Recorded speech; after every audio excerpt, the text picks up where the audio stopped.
Épisode 8. Complot. Le samedi, nos parents se concertèrent et nous envoyèrent sur la place du sémaphore. Mieux valait éviter que nous nous retrouvions devant l'épicerie, comme les 2 jours précédents, avec Jacques qui venait d'apprendre la mort de son fils. Et puis, il voulait aussi parler des derniers événements entre adultes, je suppose. Luna était bouleversée. On ne connaissait pas si bien Mathieu, qui avait 8 ans de plus que nous, moins encore sa copine Jen, qui n'avait jamais fait partie de nos jeux. Mais bon, on les avait vus aborder l'avant-veille, et là... On passa chercher Blanche et Simon. On leur apprit sur le chemin ce qui s'était passé chez les Desjardins. Caro, leur mère, était probablement la seule de l'île à ne pas être au courant. Simon fit mine de ne pas être surpris, et moins encore effrayé, comme s'il s'y attendait, que tout se passait comme il l'avait prévu. C'était sa façon de frimer. Quand on arriva tous les 4 au sémaphore, on était les derniers. Outre les copains, il y avait Jade et Aurore, les jumelles, les 2 petites sœurs de Michael, 2 vraies poux extraordinairement collantes, et aussi Gaëtan, un petit de CM1 que ses parents nous avaient envoyé pour s'en débarrasser. Ah ouais d'accord, on fait garderie, siffla Blanchette. Et lui là, qu'est-ce qu'il fout là? Lâcha Simon. On se retourna dans la direction vers laquelle il regardait. Bastien, les mains dans les poches, appuyé contre le porche de l'ancienne gendarmerie, transformée par la mairie en logement pas trop cher, attendait manifestement qu'on l'invite à nous rejoindre. Déconne pas, chuchota Simon. On ne montre à personne notre cachette dans le fort. Mais on va pas pouvoir éternellement, commença d'objecter Maxence. Ta gueule, il arrive.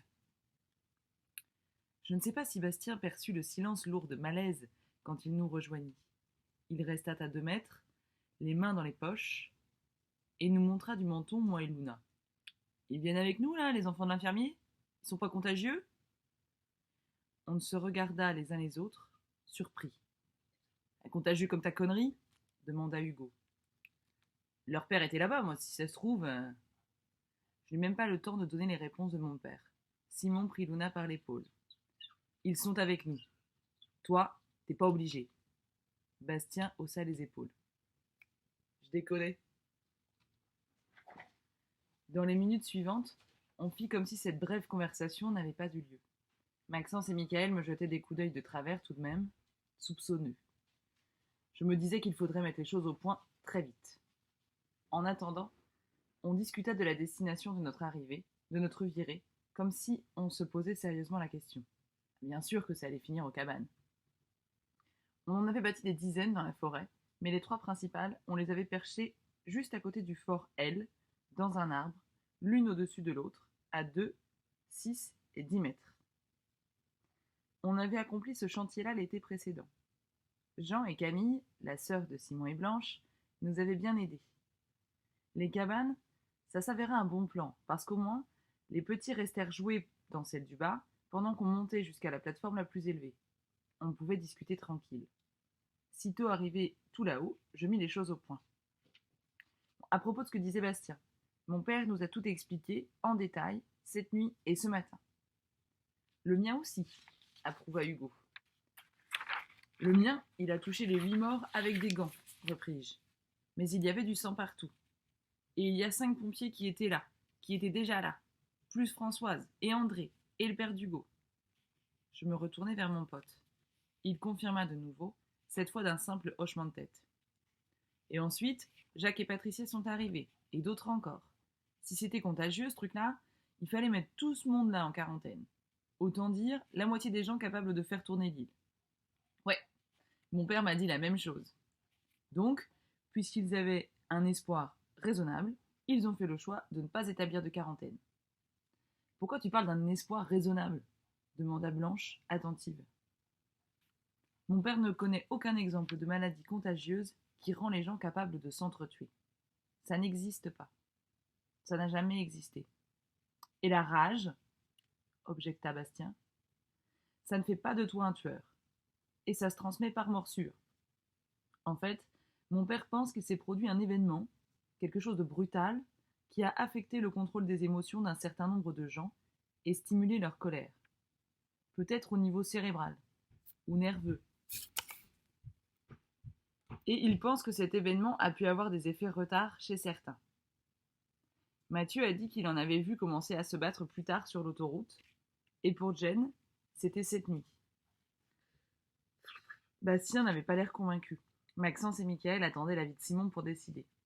De toute façon, si la transmission est aérienne, on est peut-être déjà tous infectés, dit-il. Et sinon, on s'est déjà touché, frôlé. Avec lui, on ne se sentait pas à l'aise pour parler. Mais on parla quand même. Des 8 morts, bien entendu, et des événements. Ouais, on verra si on commence à s'entretuer aujourd'hui, plaisanta-t-il. Personne ne l'a fait cette nuit, remarquai-je. L'atmosphère semblait s'être relâchée soudain. Ok, approuva enfin Maxence. On fume? On se regarda gravement, comme des hommes. Blanche prit l'air réprobateur et descendit à l'étage du dessous. Michael la suivit parce que c'était le plus jeune d'entre nous et qu'il était asthmatique. Maxence piquait les clopes à son père. Il était déjà accro. Moi, je n'aime pas trop ça, mais ça nous donnait l'air grand. Bastien avait aussi des cigarettes. Il fit passer son paquet. Hé, une pour deux. Je sais pas quand on va être approvisionné, hein. Maintenant qu'on avait divulgué les informations qu'on possédait, on attendait l'avis de Simon sur tout ça.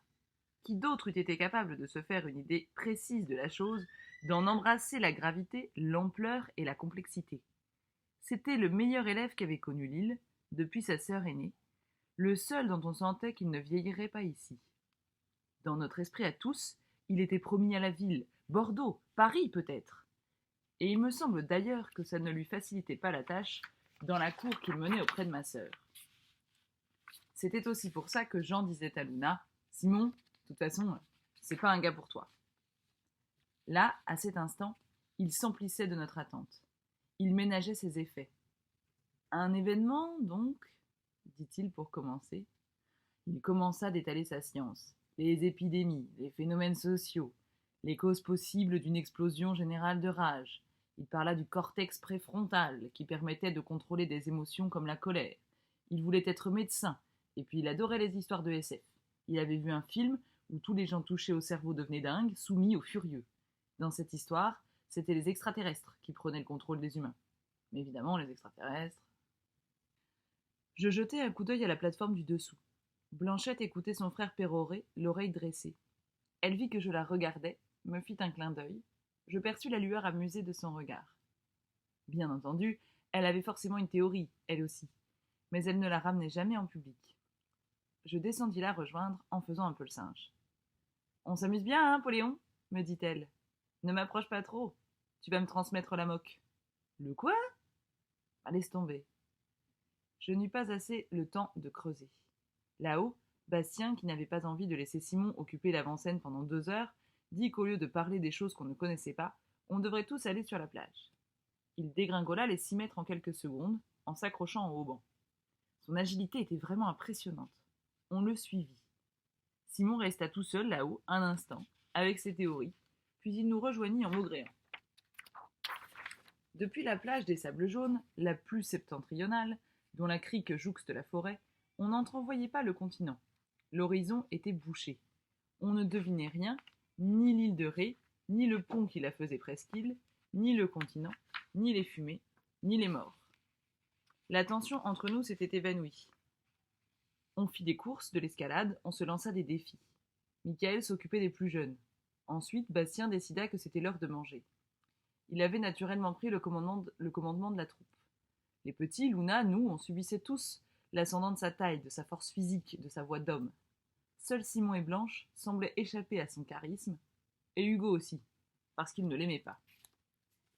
On vida nos sacs. Chaque parent avait sorti les fonds de placard, ceux qu'il n'avait pas emportés chez Jacques, comme s'il fallait que nous ne sentions surtout pas la pénurie aujourd'hui. Mon père nous avait fait durcir 4 de nos poules. Il n'en apporterait que 5 aujourd'hui à l'épicerie de Jacques, voilà tout. Il avait fait cuire aussi les dernières pommes de terre mises à la cave, que j'avais préparées en salade avec de l'huile et du sel. Et puis, on avait pris le pain du petit déjeuner, cueilli des feuilles neuves de pissenlit. On partagea avec Bastien, parce qu'il ne savait pas ce matin qu'on viendrait manger là. Bien sûr, en 3 minutes, il y eut ça partout et les sandwichs crissèrent sous les dents. Les 3 petits faisaient un château. Blanche les considérait, quand il l'appelait pour les rejoindre, avec une dignité outragée d'adulte. On aurait presque pu oublier ce qui se passait. Après tout, C'était samedi, et on se faisait souvent des escapades avec la bande le week-end. Mais quand on eut à peu près fini, Bastien bondit sur ses pieds. Bon, on fait quoi? Il recula de quelques pas, s'approcha de la mer. On se baigne? Chiche! Se baigner? En mars? Il y songeait vraiment? Il retira son t-shirt comme s'il y avait du soleil, tout en regardant Luna, assise sur un rocher. Torse nu, il ressemblait à un homme, avec sa peau brune, ses muscles fins et dessinés, alors que nous autres, nous étions encore des enfants. Et je soupçonne qu'il avait décidé de se mettre à moitié nu à cause de ça. Il quitta ensuite ses chaussures, se mit pieds nus et s'avança vers les vagues alors que la marée remontait. Luna rit, sauta sur le sable froid, prête à relever le défi. Elle commença à se déshabiller. Je me levai à mon tour, protestais, opposais que c'était débile. Je savais ma sœur tout à fait capable d'aller se baigner à poil devant tout le monde. Les copains furent tous d'accord avec moi. Simon, parce qu'il n'avait pas non plus envie de voir Luna nager presque nue avec Bastien. Hugo et Maxence, parce qu'ils étaient frileux ou trouillards, ou qu'ils suivaient Simon à ce moment-là. Et Michael, simplement parce qu'en sa qualité de Benjamin, il se ralliait souvent au plus grand nombre. Bastien et Luna se moquèrent, dirent qu'on était des trouillards, des femmelettes. Non, lâche blanche. On n'a pas la trouille, mais on n'a pas le cœur à ça. Avant-hier, on a vu des gens passer le long de cette plage et aborder juste à côté. Il y avait Mathieu parmi eux. Aujourd'hui, ils sont tous morts. Sa réflexion mit une fin brutale à notre discussion. N'empêche, on n'avait rien programmé, et puisqu'on ne se baignait pas, on était désœuvrés. Pas question d'entrer dans le fort L, c'eût été révélé à Bastien et aux petits l'un des secrets les plus inviolables de la bande. On passa donc encore 2 heures aux cabanes à tuer le temps. J'avais envie d'une conversation seule à seule avec Blanche, parce que j'adore l'entendre expliquer sa façon de penser. C'était quoi ce truc dont elle avait parlé? La moque. Mais il fallait que je garde un œil sur Luna pour ne pas que ça dégénère entre elle, Simon et Bastien. Chacun répétait ce qu'il avait entendu chez lui, hier soir et ce matin, les suppositions formulées par les parents, par les proches. Nous ne parlions plus de notre éventuelle contamination, mais de la situation là-bas, de ce qui devait s'y passer. Qui avait été touché? Seulement les gens du nord de la France, jusqu'à Poitiers? Risquaient-ils d'infecter le reste du territoire dans leur descente vers le sud? Étaient-ce ceux qui semaient les flammes et les fumées comme une colonne ardente sur leur route? Pourquoi n'y avait-il pas eu de bateau autour de l'île dans les premières heures? Le nuage, ou Dieu sait quoi, descendait-il progressivement vers le sud? Risquait-il de nous recouvrir à notre tour? Étions-nous coincés, faits comme des rats, ou protégés? Hugo restait muet. Lui aussi, il avait des sœurs sur le continent, et il n'avait pas envie de jouer aux suppositions. Simon se montrait quant à lui presque sottement optimiste. Ça allait s'arranger, les enragés étaient forcément minoritaires, on finirait par les maîtriser. Il répéta la phrase de mon père comme un mantra. La folie furieuse, la rage ne sont pas des maladies contagieuses. Bastien se voulait délibérément sinistre, par esprit de contradiction, ou parce qu'il estimait que le pessimisme le plus sombre lui donnait l'air plus mûr que nous. À la fin, il dit, d'un air rusé, « En fait, il y a sûrement un moyen de savoir. » Lequel? Demanda-t-on tous en substance. Je peux pas croire que Françoise ne sache rien. Et j'arrive pas à croire non plus qu'elle ait pris le risque de contaminer le reste de l'île cette nuit. Ça ne lui ressemble pas. Il nous laissa digérer l'information. Ce n'était pas faux. À mon avis, elle nous ment. Elle a forcément reçu des infos supplémentaires classées top secret. Et si ça se trouve, vos 2 pères sont au courant aussi. Ça expliquerait qu'ils aient accepté de revenir chez vous, de vous toucher ce matin. Il s'était tourné vers moi et Hugo. L'appartenance de nos 2 pères au conseil municipal et leur présence sur les lieux du crime en faisaient des complices. Mon père ne sait rien, protestai-je. Il nous l'a dit. Et donc? Papa ne nous mentirait pas, ajouta Luna, coupant court au sous-entendu. Ok. Dans ce cas, peut-être bien que madame la mère est la seule à savoir. Ah, ça m'étonnerait, répliqua Hugo. Combien tu paries? Comment tu veux qu'on sache? J'aimerais dire que tout fut de la faute des autres, dans toutes nos conneries. Mais là, ce fut moi qui parlais. Je ne sais pas pourquoi. Je ne sais pas si ce fut pour faire mon malin, pour être à la hauteur des 2 aînés de la plateforme devant ma sœur, ou simplement pour prouver aux grands cons qu'ils se trompaient. Il y a peut-être un moyen de découvrir la vérité, lançai-je. La suite au prochain épisode.